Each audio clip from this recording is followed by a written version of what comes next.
Hello, you're listening to the Lesbian Mafia. I'm your host, Sandi, and I want to say that I am still not over the fact, and half of you won't even know who I'm talking about, but Victoria Principal absolutely killed Andy Gibb. And she killed him because he loved her and she broke his heart.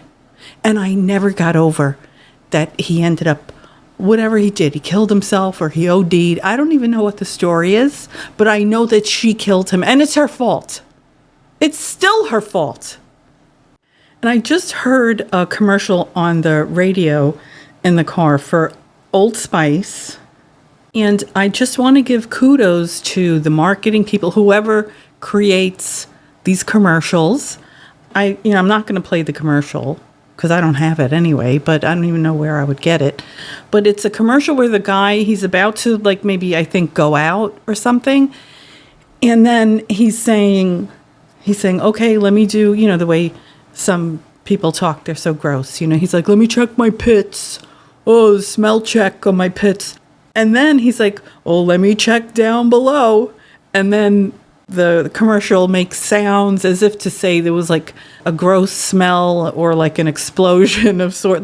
And I'm saying, thank you for someone for finally fucking saying this, because generally speaking, all I ever heard growing up was straight men making fun of straight women for whatever. As if you don't have something to do with that as a man. You know what I'm saying? There's a reason why straight women have such an issue with their pH balance and keeping things, fresh and sparkly or whatever. Not that anyone has to, are we expected to be fresh and sparkly? No, that was a stupid thing to say. What I'm trying to say is, generally speaking, when there's a conversation, when there's men having conversations amongst themselves, very often you will find them talking negatively about women. This is just kind of what I've noticed, at least that's my experience, what I've seen in various different places on the internet, or it's just oh wow, is this all you guys do, is just talk negatively about women? Whatever, far be it from me. If that's how you air your shit out, and if you're not going to rape and kill a bitch, please keep talking. But anyway, so I find this conversation, what are you kind of saying if all you're ever talking about is how that every woman that you've been with is a skank? What does that say for the kind of women that you are able to attract? Not a lot, So I don't know. Anyway, what am I trying to say? And then I was giving a BJ in BJ's, and as I was walking past the aisles, I saw Panera is selling frozen food in BJ's. Why would they? What do you go under contract or something with these? Well, I don't understand. Why are you selling Panera garbage? First of all, Panera is garbage. And second of all, I don't know why they're not in jail. Why is Panera not in jail? I think Panera itself should be in jail. So McDonald's is deliberately putting rocks in your arteries to prevent blood flow, right? They're murdering you slowly over time. But when you're so fucking exhausted, emotionally, physically, it's a lot actually easier to just go through the drive-through, park, you wolf down the food in your car like a fucking animal, and then you throw it in the garbage and you leave the parking lot. You don't even have the garbage. If you're an animal and you eat in your car, which I don't do, but I have done. They're slowly murdering you, but Panera is just instantly killing people. I don't know, why do they get to continue to feed people shit when they've killed people? They've actually, Panera has actually killed people. I don't know, if I had a business, a food business, and people were ingesting my food and I killed them, you would have to put me in a straitjacket because I would go nuts, because I wouldn't be able to stop thinking about that. Oh my God, I killed those people. Oh my God, that's my fault. Oh my God, that's my fault. I killed them. And I don't know. Panera just goes on and continues to sell you trash. And so, I don't know. I mean, I have had Panera one time. I don't get it. I really don't. But anyway, I got a cleaning today. I've been smiling at myself all day. I saw a movie with Julianne Moore, and I know that in the past, I've talked about Julianne Moore because she did that movie, The Kids Are All Right, and I wanted to choke her because she was supposed to be a lesbian in The Kids Are All Right, and then she was giving a BJ to Mark Ruffalo, God help us. And then she was saying, oh, wow, oh, geez, as if that's what's been missing in her. I'm sorry. I think it was even a female director who did that movie and made that part of it. Like, how disgusting is everybody? Anyway, everybody hates lesbians. Everybody has something against lesbians. I don't even care anymore. Who the fuck cares?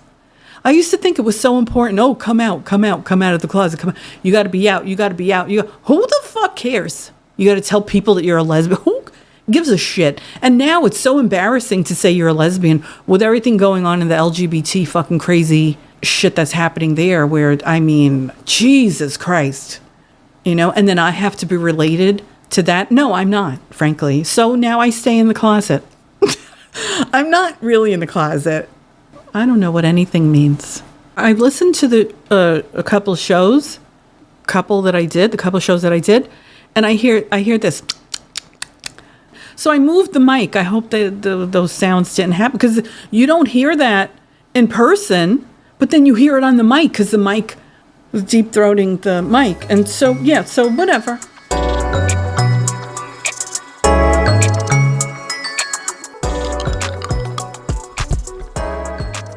All right.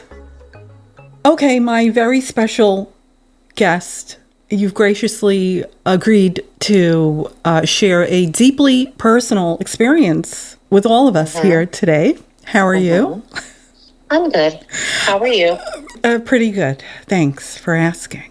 I guess today we'll be discussing your journey and what a stupid word to say, like your journey. That's like so ridiculous. But your journey and the challenges and difficulties of being in a relationship where your partner was, I don't know if she underwent already or if she was beginning gender transition. And so I guess I'm just interested in your particular perspective on what that experience was like, and I want to share it with the listeners and stuff. So thank you for doing this. I know this isn't a light conversation. So I guess I will start with my first question to you is, can you share what initially attracted you to your girlfriend of, I think you were together for 10 years, right? Or 8? 6 years. Oh, okay. Anyway, so what initially attracted you to her and her to you? Like, what was your main attraction to each other? We had a history. I knew her for years. We had both mutually dated the same person. We had a lot of the same interests. It was amazing at first. I was the happiest I thought I could be. I loved the way she carried herself, the way she dressed. And then emotionally, that was, obviously it was like, when you when you start a new relationship, it's just like, everything's perfect, everything's great, and you ignore red flags, you know that. Yeah. That's kind of how it was. And then the red flags started to appear, I would say, within weeks. But not her wanting to transition, just like the red flags of the relationship just not being healthy. The relationship or her? Her. The relationship, I mean, I put in 110%, but I feel like with her, she was just emotionally a mess. Yeah. And so what were you like, taking care of her emotionally? Is that? Yeah, there was always just like this gray cloud of negativity that surrounded her. And I always felt like I was talking her off the ledge. You know what I mean? Like everything was just so dramatic, and day-to-day life was every single day there was a problem. Every single day with work, with this person, with that person, with her family, with somebody. It was just like You know what I mean? Like, everything was just so extreme, and it consumed me, every ounce of me. I had to give every ounce of myself to this person. And it was like a fucking really nasty manipulation that I was unaware of, that I was even in. So I guess you'd say that she probably had some psychiatric issues? Oh, yeah. Right. Yeah. Okay. Mm-hmm. Yeah. Before all of this, you already kind of sussed that out? Oh, yeah, I did. A good, like, a few weeks in. Because I cared, I stuck around, and I was just like, let me just help this person, because I've known her for so long. I'm like, maybe if I'm around, then things will change, and she'll see life itself in a different perspective. And it was pretty soul-sucking. Oh, my God. Okay. So then at what point in the relationship did she express or disclose her decision to whatever it was that happened? Because I don't know how clearly defined what was going on was or wasn't. Because I remember you telling me that it wasn't really that clear, but you guys really didn't actually talk about it that clearly. Like, it wasn't clear language. Like, oh, I'm transitioning. I want to be a man. 4 years in.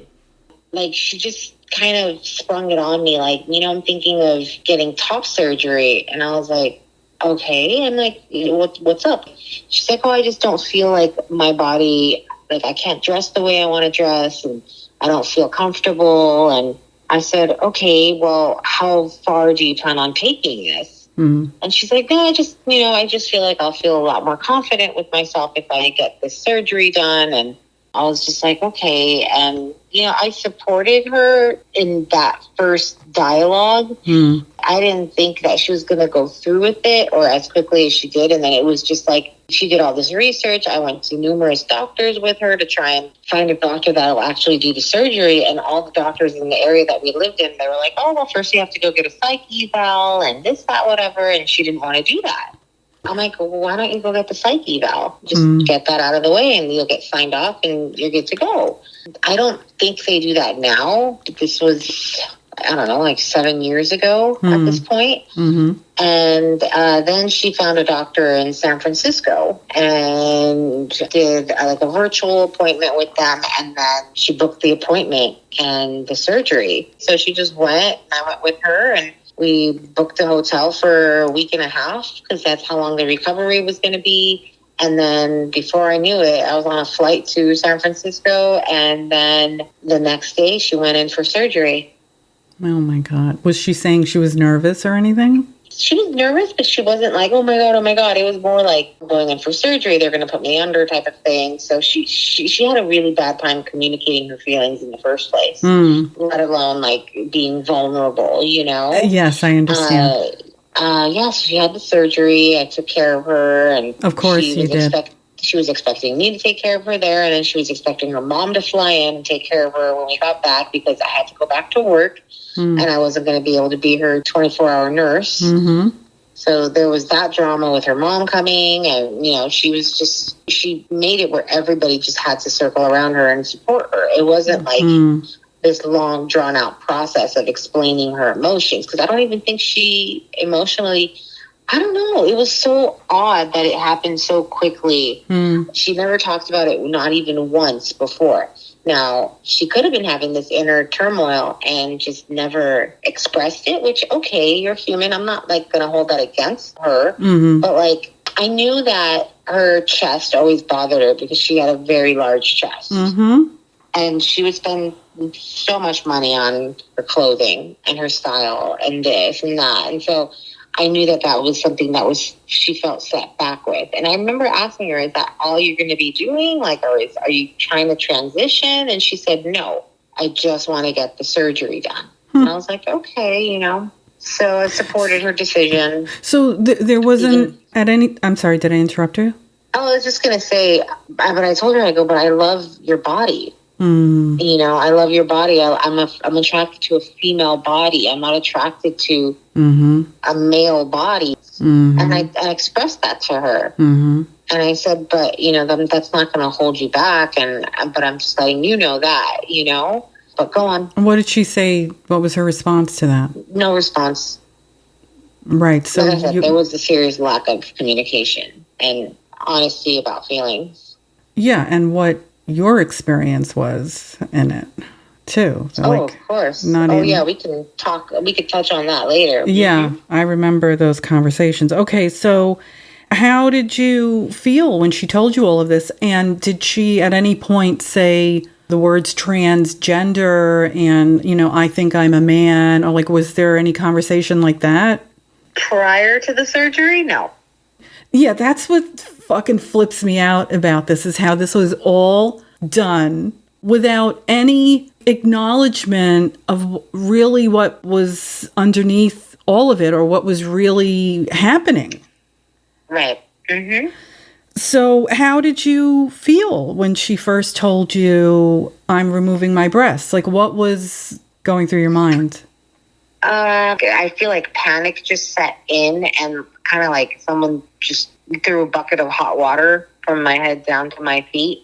Yeah. My blood pressure changed, everything. I could just feel physically oh my gosh, Yeah. And I was already so wrapped up in the manipulation.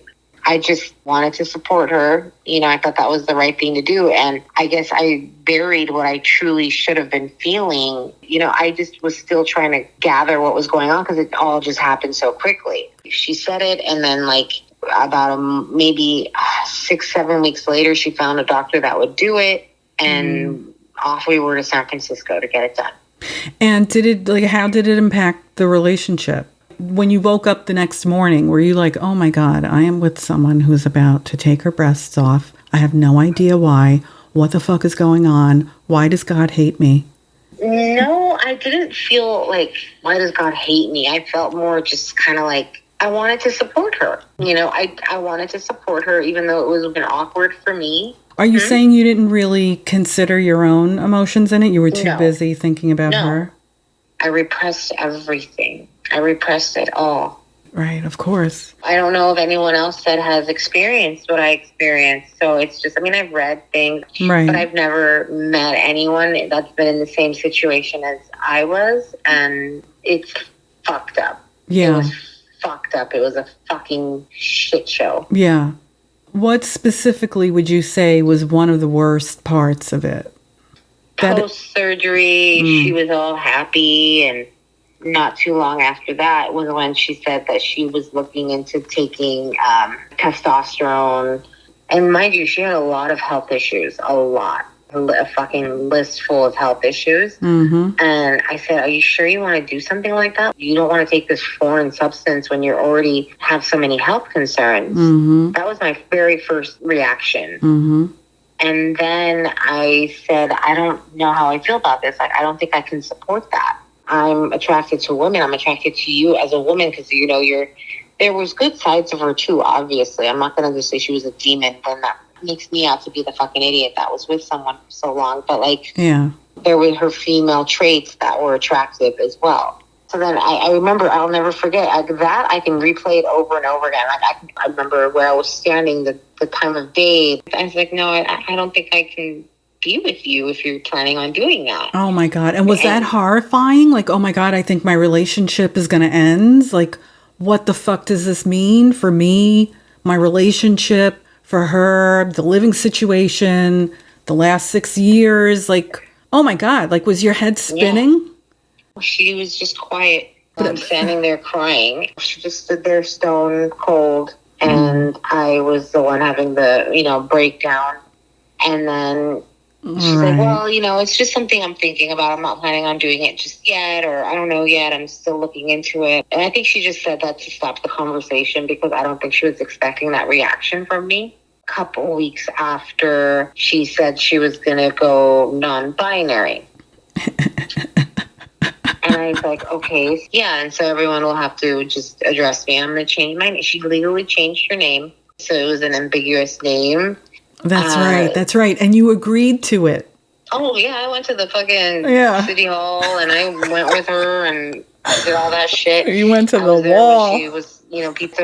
I'll never forget one time we were at the airport and I'm like, I had to address her as they, them, you know, and I was talking to the lady at the register about something.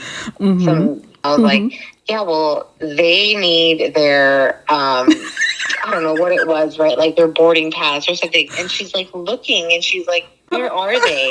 I was like, oh my God. This individual next to me, like, and then everyone had to adapt to the non-binary and everyone had to adapt to properly addressing her. Even her family, I remember how hard it was for her family, but it wasn't, they still just went along with it because if not, it was going to be, she was going to raise hell with everyone. Oh my God. You know? Right. Were you guys still sexually active throughout this time? No. Was it like a long period of time that you weren't sexually active? No, it pretty much started around that time. Was one of you more likely to initiate when sex would happen? No, we would both equally initiate. I think I hate to say it, I was unattracted to her and she would try and initiate with me and then she sort of eventually stopped as well. And then I feel like the deeper she got into looking into transitioning and so on and so forth, I felt like she wasn't even going to be attracted to me anymore because I felt like she was probably going to be attracted to someone more like her. What gave you that idea? I felt so unattractive to her. It fucked me up so much because I was like, you know, she took this big risk and she would rather be with someone that's more relative to her. I don't know. Like, every negative thought that I could think of went through my head and I was so emotionally drained, so drained. There was no place for having any sexual anything. I was depressed. I was like a walking... I was functioning. I had functioning depression and just... You didn't medicate for the depression, did you? No, you didn't, right? Didn't. Okay. So how do you feel about all of these expectations that she put on you suddenly? Like now you're supposed to be like some little lady following her, them, him, shim around. I felt very insignificant. Like she was going somewhere without you or... Just left behind. Maybe she carried resentment towards me because I wasn't accepting it with open arms because that wasn't what I signed up for in this relationship. Right. It wasn't like, how is this going to make you feel? How do you feel about it? No. So she never once asked you how you'd feel about it? Wow. And I look back on things now in retrospect and I'm just like, what the fuck did I do? Why did I waste 6 years of my life with a sociopath? Right. What kind of support did you have at that time? None. The only people that I could talk to about it with were her friends and her family. And even with them, I would stay quiet just to see if any of them were to say anything, question it in any way. And no one did because I think everyone just feared having to deal with her. Yeah. And I was wrapped up with my mom, but didn't we talk about this at some point? After. I didn't want to tell you. Right. I didn't tell you until after the breakup and everything. And then even after the breakup, it was probably like the second or third time we talked. I said them and you were like, what? What do you mean oh them? My God, that's right. Who's them? Yes. And I was like, here's another part of it, you know, and you were like, no. Now I remember because I completely forgot that, by the way. I was so deep into the manipulation. Oh, God, it was soul-sucking. Like I said, just destroyed me. Okay, so eventually this situation did end. I guess she made the decision, I guess? Or would you say you led her there? I mean, if I led her there, I can't be blamed for that because there was no communication. There was no, like, let me talk this over with my partner. Let me see how, like, there was none of that. I feel like she's never going to be happy. And she could cut her tits off. She can fucking grow a dick. I don't give a fuck. I don't know what she's going to do next or what she plans on doing. And I feel like she's always going to be searching for the happiness. And she's got a lot of fucked up shit in her past that she never really truly worked at. She never put the work in. You know, she doesn't want anyone to tell her the truth. She doesn't handle it well. She just buckled and that's it. So she just kind of She basically ghosted you, right? That's kind of what happened, pretty much, eventually at some point, right? Yeah. In this after process. 7 years, I had an envelope in my mailbox with a key and a letter, and that was it. And the letter said, I love you. I'll always love you. I'm thankful for all that you've done for me. You did more than anyone's ever done for me, blah, blah, blah. But I need to move forward without me, pretty much. Well, I threw the letter away. I never even kept it. So how did that affect you emotionally? Oh, it destroyed me. It destroyed me. I was already so vulnerable, and I had already lost sight of who I was. I wasn't the same person, you know, in the relationship, and especially towards the end of the relationship, I had no identity. I literally lived and breathed her. And like I said, every day it was a struggle. Every day I had to fucking talk her off the ledge. And it was just every day it was sucking all of the life out of me. I had to stop everything I was doing and take care of whatever crisis mode she was in and who pissed her off. And she just couldn't be around people. She didn't like crowds. We stopped going places because she didn't want to be around people. And then the worst part was just to get out of the car to go to the market. She had a lot of mental issues, and she never addressed them properly because I don't think she wanted to, or she was prepared to. And I feel like she's always going to run from those things. How tragic it is that these surgeons will just fillet somebody. Meanwhile, they're suffering from. Yeah, it's so crazy. Every plastic surgeon that we went to in the city that we were in basically said, okay, yeah, we do offer, you know, the surgery, but you do need to have a write-off from a psychiatrist. And she wouldn't do it. And she would get so mad until she finally found a doctor that would do it. And we had to fly there. And it was just this like whole thing. Where did you fly? San Francisco. Of course. Okay. Of course. So, all right. So we're reflecting on this whole time period of your life. And I remember the phone calls after the breakup. I do remember that. We talked extensively. It was the worst and my lowest point that I've ever experienced as a human. And I did not think I would ever bounce back from it. Like, you know, it's so... that feeling, I was just so broken. Yeah. So what do you wish that you would have done if you could, what would you have done differently? I don't know if there was anything I could have done differently at that point. I wish I would have been strong enough to walk away and put myself first. Because before that, I always did. I was never someone's ragdoll. Right. Until she came along. And I don't know if it was just because of the years of wanting to be together, both of us mutually, you know, and then it finally happened, and I was just like, maybe this was all supposed to be meant to be this way. But then the more I got to know her, the more I couldn't fucking stand her. There was no communication. She didn't want to hear it from anyone. Everyone just had to accept it. So then if you knew someone who was going through this, what kind of advice would you give to someone in a similar situation? I would probably tell that person to be honest with themselves and not be afraid. Not be afraid of what? Of what their gut and intuition tells them, how their gut and their intuition would guide them, not ignore it, and to put themselves first. So I guess, I mean, this is an obvious question.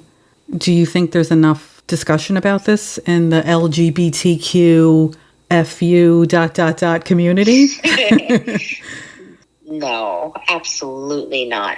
I think it's grown rapidly at a pace that's just unrealistic, and that there isn't enough research that okay, if you're in your 30s and you want to do this, fine. If you're 14, 13, absolutely not. Right.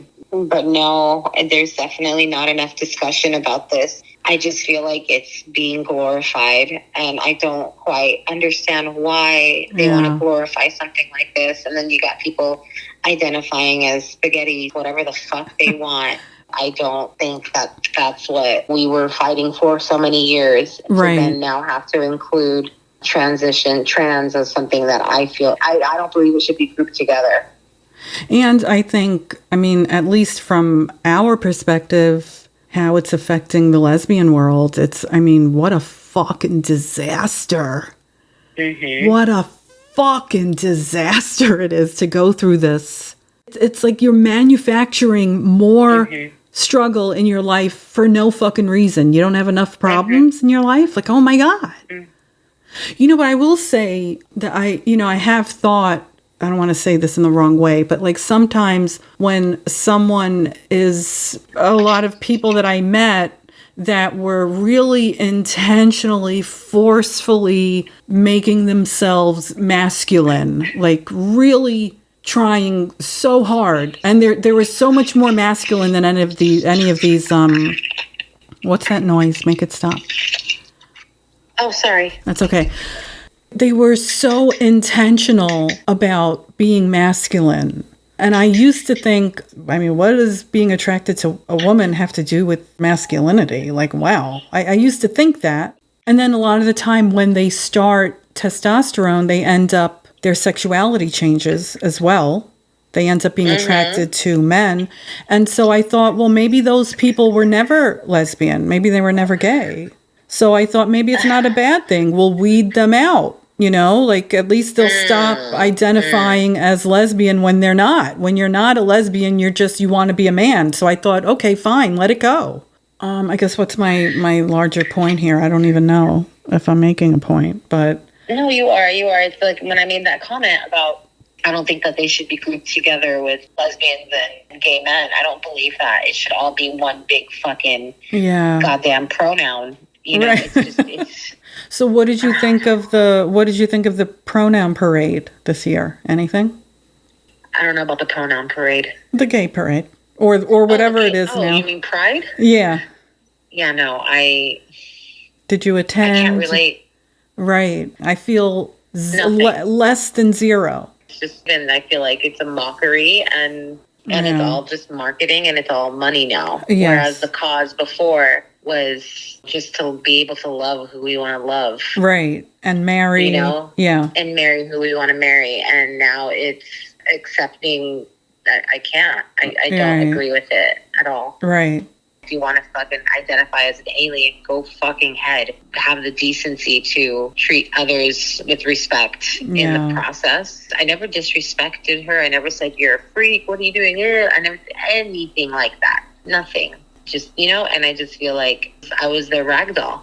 I was her rag doll. Yeah, see, you just did the there thing. I did the there. Oh my I did. God. Yeah, see, I was conditioned. I've been conditioned, Sandi. Yeah, that's so fucking crazy. Mm-hmm. But like you talked about how it doesn't blend in with language. No, it doesn't. It's ridiculous. And whenever I read an article and then they go into the they them thing, I'm like, what? Like I lose track of what I'm even reading.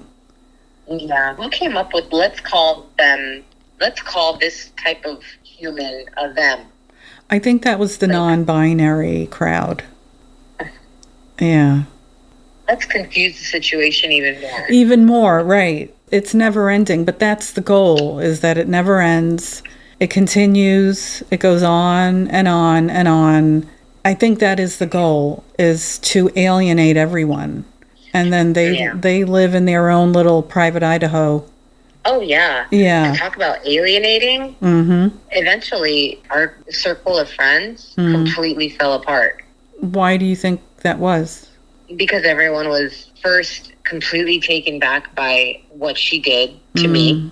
And how she did it. They were just in shock. Mm-hmm. And for a few months, they still were, you know, friends. And then eventually everyone was just like, you know what?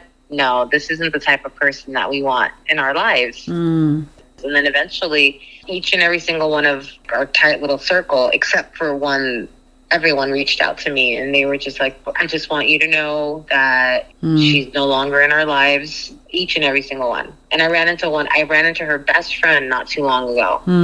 And he was just in tears when he saw me. He was crying and he was just like, I just want you to know that she's not in my life. She's not in so-and-so's life, so-and-so, you know. And I was like, oh, okay. And I just smiled and I didn't divulge. I didn't ask details. I was just like, oh, okay, well, I'm glad that everyone saw her true colors. And that's kind of how I ended it. You know, I didn't want the conversation to be about her because it's done. You know, that's... Yeah. she doesn't exist to me anymore. Yeah, that's rough. That's a really rough experience to have in a relationship. Jesus, what do you think is worse, if this or if she would have betrayed you by cheating or something? Oh gosh, I think about that too. I think if I had at least, and who knows, I have a suspicion that there was someone else and that gave her the strength to walk away. But everyone told me that there wasn't. But I don't know if that was just them trying to protect me. Right. Because they knew just how devastated I was. I still believe that there might have been someone else. I think I would have probably gone through a completely different wave of emotions, being ghosted versus being cheated on and knowing about it, and then the relationship failing because of that. Yeah. You know, I would have felt even more insecure, and I would have coped with it differently, but I would have still been devastated. But yeah, I remember I thought she had somebody. I thought so at that time, remember? Oh yeah, I know. And I was like, no, I don't think so. Everyone's saying no, but right. It's how I don't even ask. Like, I could pick up the phone right now, like, and reach out to, you know, my prior circle of friends and like ask them, like, hey, was there someone else? Can you be honest with me? And I'm sure they would tell me the truth now, but I don't care to ask. Right. Yeah. It doesn't matter now. Right. No. Isn't it crazy how something can be your entire fucking life for a certain period of time, and then the passage of time happens, and then all of a sudden you don't feel anything for them? That's such a weird thing that happens. How do we do that? How do we go from... I have no idea how how humans are able to bounce back, because I was walking around in a daze for months. Not like too long, but I would say a solid 2 months of my life. I don't even remember, because I was just, it was a daze. Yes. And then I had to rebuild myself, and I had to find my inner strength and realize that.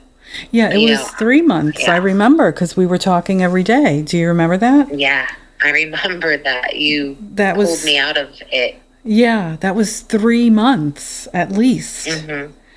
Yeah, that's a weird time period, right? To remember, to think back to. I think it was also because I'd gone from relationship to relationship. You know, I never really had my time to be single, and, you know, well into my 30s, I was in a relationship the whole time, into my early 40s, and I was always in a relationship, so I never had my time. And so it was like, oh shit, like, I need to start over. Like, I'm not even comfortable in my own skin, let alone being alone. And like, my whole routine and everything just changed. Right. You're in your early 40s now, right? Yeah. Yeah, I'm trying to think of how to wind this down. I think the only thing I could say that I can gather right now would be, I don't think anyone was prepared for this. And I don't think people know the repercussions of what's going on with the trans movement and how it's really going to affect us, you know, 5, 10, 15, 20 years down the line. I don't know. Right. I don't even think a lot of lesbians understand how it's affecting them even now in the moment, because I think they're just kind of, like, I was thinking about this today, how you'll hear people talking about their trans friend or something, and of course it's your friend, you're not going to be, you know, right, but, you know, it's like they conveniently leave out everything that's going on around it. Like, they'll only talk to them about one issue, and I'm like, but what about everything that's going on around it? You know, like, I'm always like, wait, what are you guys doing? Like, there's so much happening. How can you? It's like having O.J. Simpson on your fucking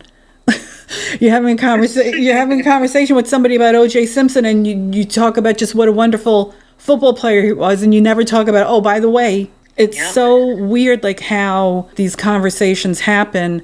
And then do you know who Judith Butler is? No. She's some academic. She's a lesbian. She's done a lot of work for the transgender cause. Let's put it that way. I don't really know how to explain everything that all of the damage that she's caused. But when she's answering questions, she answers them in such a way that she's completely avoiding everything. Like, okay, so like we don't have any lesbian only clubs anymore, right? Like it's just done. You can't refuse men. Like I remember when we were going, and in the days that we went out, there were massive dikes at the door, and they wouldn't allow men in who were coming in to like voyeur and harass the women. So you have to keep men out of lesbian parties. It's not that we hate men, but you can't have them come in. I mean, the kind of guy that wants to come in to a lesbian party, at the very least, he's there to voyeur, right? And I'm thinking, like, I never in a million fucking years would you get me to get dressed and get ready and go to a lesbian place where they are also letting men in if they want to come in, that they can't say no to men. And then especially to these straight men that wear dresses and they call themselves lesbians. I'm saying, like, I would never in a million fucking years go to any of these places. I understand why they're all closing. In the past couple of weeks, I read an article in Condé Nast. Is that how you pronounce it? How do you pronounce that? Yeah. Right, Condé Nast Travel, and the article was, I can't remember the name of the article, but they were talking about, it was right after I did the last podcast. Like a week later, there's an article in Condé Nast about the lesbian bar scene. And then a couple of days after that, in Architectural Digest, there's another article about lesbian bars. The headline is, "Lesbian Bars Are Back from the Brink. An uptick in the number of spaces for queer women holds promise for the future." No, it doesn't. You know, and then in both of these articles, they mention how now lesbian clubs are trans inclusive. So what you're saying is that now you allow men into lesbian bars. But when you allow males who identify as women into lesbian social events, you can't say no to men either. Why is it that the trans movement was grouped into the lesbian and gay scene like by proxy? But why? It has nothing to do with you being gay. Right. And that's what I don't understand, is why it was grouped together. I just can't wrap my head around that. Like, why? Because I don't understand. It's called force teaming. We're forced into this acronym with them because after gay marriage, the gay organizations, they had no purpose for existing. So they latched on to the trans stuff, so to keep the money flowing, to keep the donations coming. So now they took on this big trans shit, but it's at the cost of what their original cause was about, which was gay and lesbian people. Yeah. So it's so crazy. But like I was saying, like, I remember leaving lesbian bars and clubs. I mean, when we would go out, I remember, you know, like fucking guys would follow you, you know, especially like in the East Village or in the Village, whatever. Like there's men all over the place. It's on the weekends. It's, I remember guys coming into like the taxi cab and opening up the car door trying to get in the taxi. But you know what I mean? Like, and then especially if, you know, that this is a known lesbian place, you know, fucking guys who are drunk on whatever night of the week, Friday night, Thursday night, they're drunk, they're passing by the lesbian club. You know, they turn into fucking douchebags. I mean, and the amount of people. One time I went into, it was an old bar years ago, and on my way in, there was this guy, he was like fucking my height. He was my height in heels, okay, whatever. But he was standing at the door, and there was this, you know, like a dyke lesbian, and she was like, "No, you're not coming in here." And I remember hearing him say, "Yeah, now I'm a lawyer.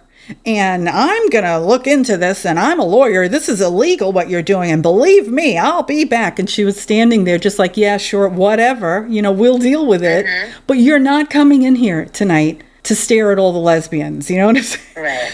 What a fucking weasel, number one. A little fucking weasel. But now, 20 years later, that is a reality now. Now you cannot say no to him if he wants to come into the bar. Because it's trans inclusive. He could come to the door and just say, "I identify." And then it's illegal. Or gender non-conforming. Right, or non-binary. So... yeah, you can have someone that is clearly a man and they'll say, "No, I identify as a female." And, okay, here you go. And then that person's going to...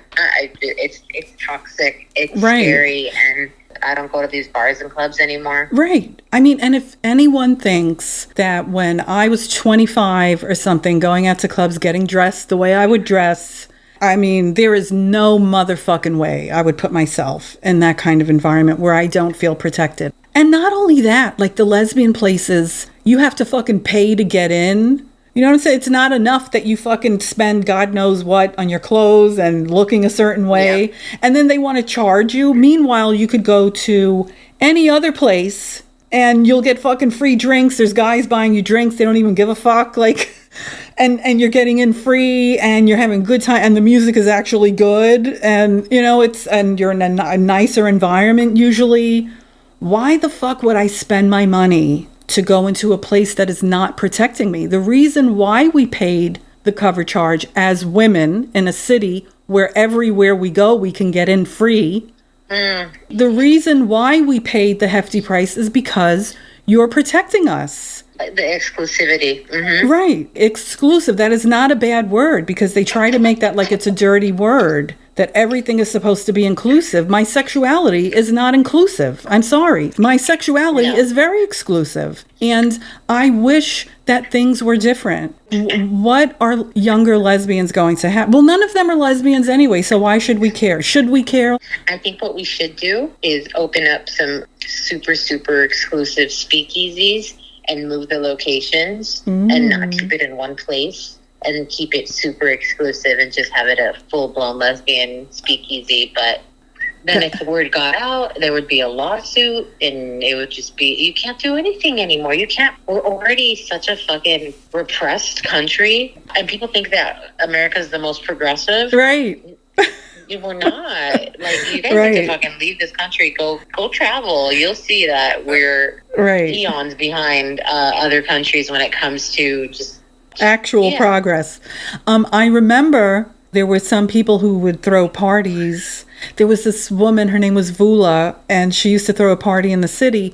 And the only way you would get invited to her party is if she came up to you and wanted you on her guest list. So whenever she would throw a party, I'd get a phone call, like, I'm doing a party here tonight. And then you're on the guest list. And then you don't even have to pay to go, you don't have to pay to go in. And as a woman, I don't like paying to go into stupid nightclubs. Do you know what I mean? I mean, it's ridiculous to have to pay. Now it's like $30 a drink. Well, it depends on where you go. If you go to a shithole, it's still cheaper. But let's not even start talking about the tipping culture. What is going on? I went to Yogurtland. I took my niece to Yogurtland. You fill everything yourself. You put your own yogurt. You grab your own cup. You put your own yogurt. You put your own toppings. And then you put it on the scale. And all that bitch does is hand me a fucking spoon after I pay her $25 for fucking 2 froyos. Right. And then she flips the fucking screen around and wants a tip. And I'm just like, yeah, you did nothing. Right. That's right. You did nothing. That's you so stood awful. there and you pressed buttons and you handed me a spoon and you took my money. Yeah, tip culture is just dreadful. And now everything is so expensive. And then you want us to tip on top of it, like these high costs as it is. Mm-hmm. Okay, well, I want to thank you so much for sharing with me today. I feel really privileged. Thank you so much for the conversation. And I love you and I'll talk to you soon. Love you too. Bye. Okay, bye. So, all right, I guess it's a little late. I probably should try to wind down. All right, well, ciao, and be neat, brush your teeth, and I'll talk to you soon.